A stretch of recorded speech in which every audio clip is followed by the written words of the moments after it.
हमने लंबे समय से लटकी स्वामीनाथन कमेटी की रिपोर्ट के अनुसार लागत का 1.5 गुना एमएसपी किसानों को दिया।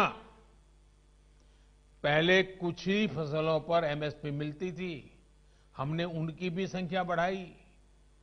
पहले एमएसपी का ऐलान अखबारों में छोटी सी जरा जगह बनाना खबर के तौर पर आप छपता था, किसानों तक लाभ नहीं पहुंचता था, कहीं तराजू ही नहीं लगते थे। और इसलिए किसान के जीवन में कोई बदलाव ही नहीं आता था। हम आज एमएसपी पर रिकॉर्ड सरकारी खरीद कर रहे हैं। किसानों की जेब में एमएसपी का रिकॉर्ड पैसा पहुंच रहा है। जो आज किसानों के नाम पर आंदोलन कर रहे हैं, वो जब उनका समय था तब चुप मार करके बैठे हुए थे। ये जितने लोग आंदोलन चला रहे हैं ना, ये उस सरकार के हिस्सेदार थे, समर्थन करते थे। और यही लोग स्वामीनाथन कमेटी की रिपोर्ट के ऊपर बैठ गए थे, सालों तक बैठ गए थे।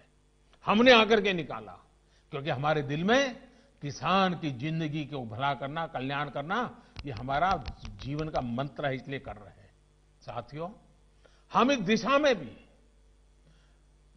फसल बेचने के लिए किसान के पास सिर्फ एक मंडी नहीं, बल्कि उसको विकल्प मिलना चाहिए, बाजार मिलना चाहिए।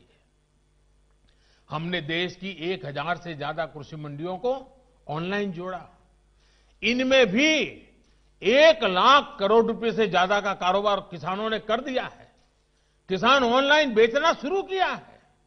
साथियों, हमने एक और लक्ष्य बनाया कि छोटे किसानों के समूह बने, ताकि वो अपने क्षेत्र में एक सामूहिक ताकत बनकर काम करे। आज देश में 10,000 से ज्यादा किसान उत्पादक संघ एफपीओ बनाने का अभियान चल रहा है। उन्हें आर्थिक मदद दी जा रही है। अभी हम महाराजगंज के राम गुलाब जी से सुन रहे थे, 300 के करीब किसानों को इकट्ठा किया है उन्होंने, और पहले की तुलना में 1.5 गुना भाव से माल बेचना शुरू हुआ है। एफपीओ बनाया उन्होंने, वैज्ञानिक तरीके से खेती में मदद ली, और आज उनको फायदा हो रहा है। साथियों, हमारे कृषि क्षेत्र की सबसे बड़ी आवश्यकता है गांव के पास ही भंडारण, कोल्ड स्टोरेज। इसकी आधुनिक सुविधा कम कीमत पर हमारे किसानों को उपलब्ध हो। हमारी सरकार ने इसे भी प्राथमिकता दी। आज देश भर में कोल्ड स्टोरेज का नेटवर्क विकसित करने के लिए सरकार करोड़ों रुपए का निवेश कर रही है। हमारी नीतियों में इस पर भी बल दिया गया है कि खेती के साथ ही किसान के पास आय बढ़ाने के दूसरे विकल्प भी हो। हमारी सरकार मछली पालन, पशुपालन, डेयरी उद्योग, मधुमक्खी पालन सभी को प्रोत्साहित कर रही है। हमारी सरकार ने यह भी सुनिश्चित किया कि देश के बैंकों का पैसा देश के किसानों के काम आए। 2014 में जब हम पहली बार सरकार में आए और शुरुआत थी हमारी, 2014 में जहां 7 लाख करोड़ रुपए का प्रावधान एक किसानों के लिए किया गया था धन के लिए, वही इसे अब करीब 14 लाख करोड़ रुपए यानी 2 गुना किया गया है, ताकि किसान को कर्ज मिल सके। बीते कुछ महीनों से करीब 2.5 करोड़ छोटे किसानों को किसान क्रेडिट कार्ड से जोड़ा गया है और अभियान तेजी से चल रहा है। हम मछली पालकों, पशुपालकों, उनको भी किसान क्रेडिट कार्ड दे रहे हैं। ये लाभ उनको भी अब दिया जा रहा है। साथियों, हमने इस लक्ष्य पर भी काम किया, खेती की दुनिया में क्या चल रहा है, इसके लिए देश में आधुनिक कृषि संस्थान हो। बीते वर्षों में देश में अनेक नए कृषि संस्थान बने हैं, कृषि की पढ़ाई की सीटें बढ़ी हैं, और साथियों, खेती से जुड़े इन सारे प्रयासों के साथ ही हमने एक और बड़े लक्ष्य पर काम किया। ये लक्ष्य है गांव में रहने वाले किसान का जीवन आसान हो। साथियों, आज जो किसानों के लिए इतने आंसू बहा रहे हैं, इतने बड़े बड़े बयान दे रहे हैं,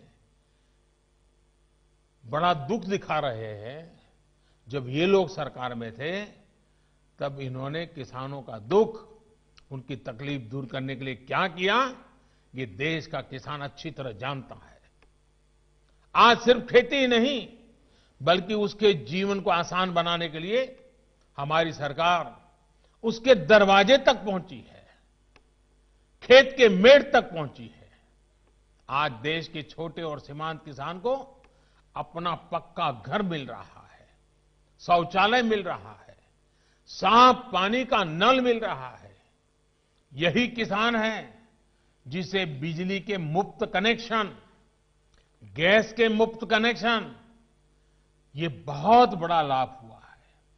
हर साल आयुष्मान भारत योजना के तहत 5 लाख रुपए तक के मुफ्त इलाज की सुविधा ने आज मेरे छोटे किसान के जीवन की बहुत बड़ी चिंता कम की है। 90 पैसे प्रतिदिन, यानी एक चाय से भी कम कीमत, 90 पैसे प्रतिदिन और 1 रुपया महीना के प्रीमियम पर बीमा, ये मेरे किसानों के जीवन में बहुत बड़ी ताकत है। 60 वर्ष की आयु के बाद 3,000 रुपये मासिक पेंशन, ये सुरक्षा कवच भी आज किसान के पास है। साथियों, आजकल कुछ लोग किसान की जमीन की चिंता करने का दिखावा कर रहे हैं। किसानों की जमीन हड़पने में कैसे कैसे लोगों के नाम अखबारों में चमकते रहे हैं, हम जानते हैं। ये लोग तब कहां थे जब मालिकाना दस्तावेज के अभाव में किसानों के घर और जमीन पर अवैध कब्जे हो जाते थे। गांव के छोटे और सीमांत किसानों को, खेत मजदूरों को इस अधिकार से इतने सालों तक वंचित किसने रखा? इसका जवाब इन लोगों के पास नहीं है। गांव में रहने वाले हमारे भाई बहनों के लिए ये काम आज हो रहा है। अब गांव में किसानों को उनके मकान का, जमीन का नक्शा और कानूनी दस्तावेज दिया जा रहा है। टेक्नोलॉजी की मदद से स्वामित्व योजना के बाद अब गांव के किसान को भी जमीन और घर के नाम पर बैंक से कर्ज मिलना आसान हुआ है।